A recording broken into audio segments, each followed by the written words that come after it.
Paris, 2,5 millions d'habitants. À l'heure où vous regardez ces images, environ 20 000 d'entre eux oublient leurs clés, environ 50 000 oublient de rappeler leur femme et au moins 1 million ont le sentiment d'avoir oublié quelque chose. Mais quoi? Tous se posent des questions sur la qualité de leur mémoire. Ces oublis, souvent infimes, agacent, troublent et le plus souvent inquiètent. De l'âge de l'école à l'heure du vieillissement, bonne mémoire et mauvaise mémoire sont au cœur de nos préoccupations. Ah, il serait bien temps d'aller se coucher. Tiens, mon maître écrit à cette heure-ci. Il faut que je reste ici à prendre le frais. Pour vous parler de la mémoire au quotidien, nous avons suivi 3 personnages, tous dotés d'une mémoire normale. Philippe, 42 ans, comédien. Faire travailler sa mémoire, c'est son quotidien. Luc, 34 ans, garçon de café. Il peut prendre jusqu'à 20 commandes sans rien noter. Et pourtant, il pense ne pas avoir une bonne mémoire. Annie, 74 ans. Elle a l'âge où l'on se plaint à tort ou à raison de sa mémoire. Annie, comme tous les matins, va faire son marché. Comme tous les matins, elle oublie de prendre son foulard, le retrouve dans le tiroir de sa commode, mais elle n'oublie pas d'éteindre la lumière avant de sortir. Oublier, ne pas oublier.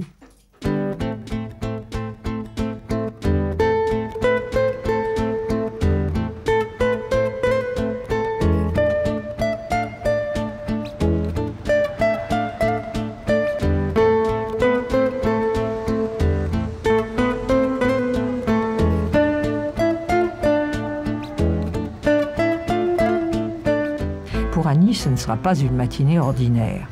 Sur le trajet habituel qu'elle emprunte pour faire ses courses, nous avons mis en place quelques éléments visuels et des personnages susceptibles ou non d'attirer son attention.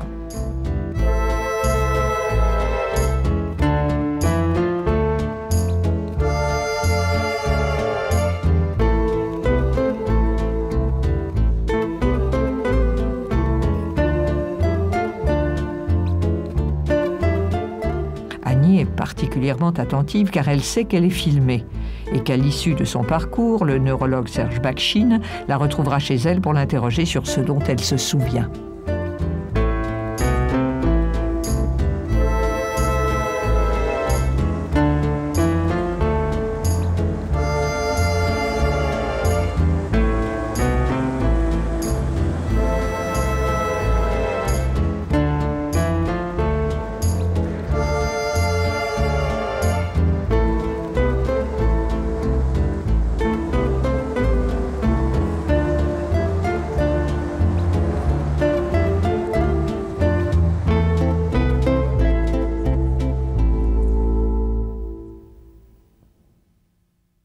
Annie, je voudrais que vous imaginiez la situation suivante. Donc, imaginez que je sois un inspecteur de police. Je viens vous interroger sur vos faits et gestes de ce matin. Et je voudrais que vous me racontiez de la manière la plus précise possible ce que vous avez fait depuis le moment où vous avez franchi le seuil de votre maison pour sortir et jusqu'au moment où vous êtes revenu. Vraiment, essayez de vous souvenir de tout ce que vous avez pu voir, entendre ou rencontrer sur le trajet lui-même, même les choses qui vous paraissent les plus insignifiantes, parce que, éventuellement, pour les besoins de l'enquête, ça peut être très important. C'est pas produit grand-chose, en fait. Oui. Sauf que j'ai vu des affiches que j'avais pas remarquées auparavant. Des affiches sur Monte-Carlo, Monaco. Monte-Carlo, c'est quelque chose qui vous frappe quand vous voyez les choses? Ben, c'est-à-dire que ça me frappe parce que je suis née à Monaco. Mm-hmm. Et que je vais souvent au casino. Ben, j'y vais très souvent et puis j'y ai vécu 20 ans. Et est-ce que vous avez remarqué des affiches pour une autre destination? Est-ce qu'il pouvait y en avoir? Non, j'ai remarqué des affiches que sur Monte-Carlo et puis sur la Guadeloupe. Alors là, voilà, on va peut-être regarder. Vous êtes allé regarder quoi, là, en fait? On a l'image... Voilà l'image de la Grèce. Vous voyez de la Grèce. Alors, c'est trop, pourquoi vous ne l'avez pas évoqué spontanément? Ça vous a... Pourtant, c'est la première que vous ayez vue. C'est la première que j'ai vue, oui, c'est vrai. Et là, on voit bien que vous la regardez. Ben oui. Et c'est effectivement ce site qui est très beau, avec toutes ces chapelles extraordinaires.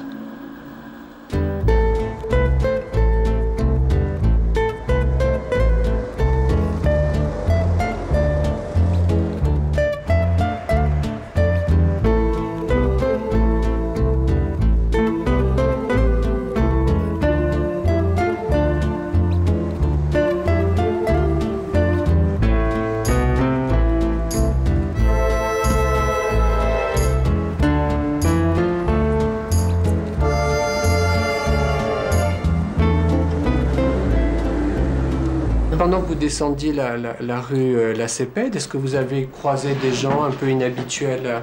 Un groupe de jeunes filles qui passaient avec un instrument de musique. Dans la rue? Dans la rue, oui.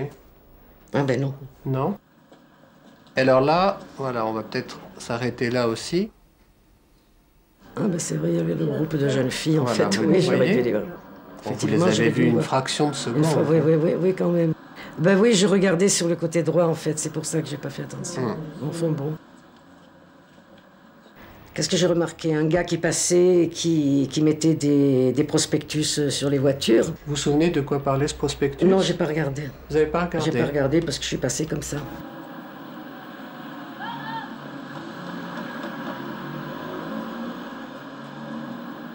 Vous êtes allé regarder le prospectus? Ouais. Le prospectus qu'il avait mis, mais je l'ai pas bien vu. Vous savez pourquoi? Non. Parce que je suis myope.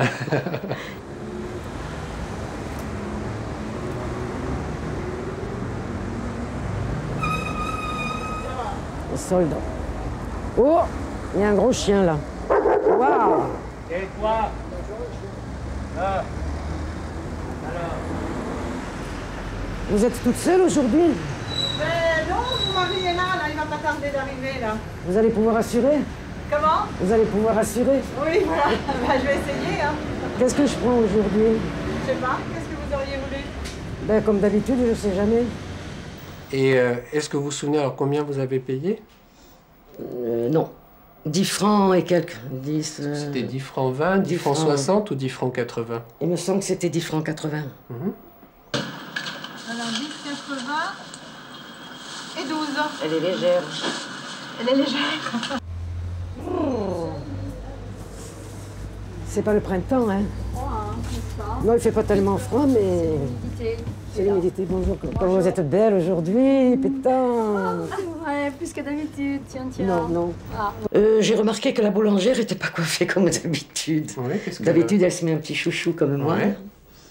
Et aujourd'hui, elle était avec les cheveux bas en bas.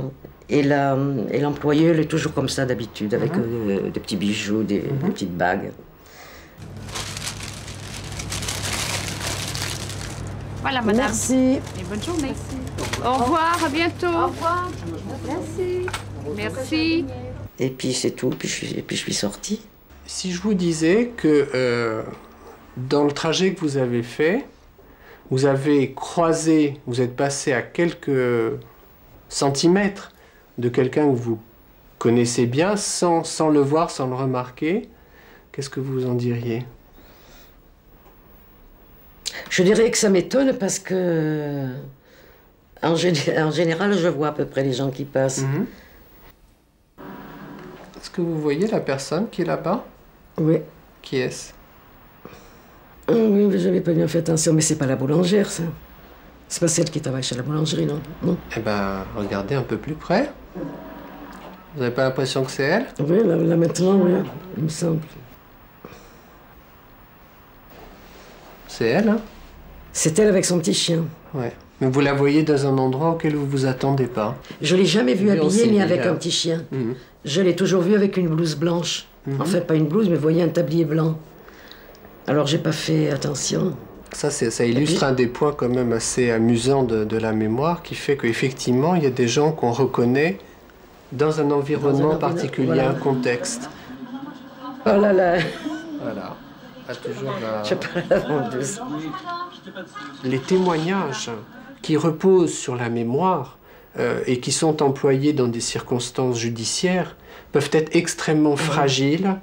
Et je pense que déjà on a vu que vous avez pu côtoyer une personne que vous auriez pu parfaitement connaître et reconnaître. Imaginez que cette boulangère était impliquée ou soit accusée d'un crime et justement elle dit « mais non, j'ai un témoin qui a pu me voir parce qu'elle m'a croisé avec mon petit chien et vous êtes interpellé comme témoin, on vous appelle à la barre et vous allez dire ben non, je ne l'ai pas vu. Ouais, c'est vrai. Et cette pauvre femme va se retrouver très très mal parce que vous n'allez pas corroborer ses dires.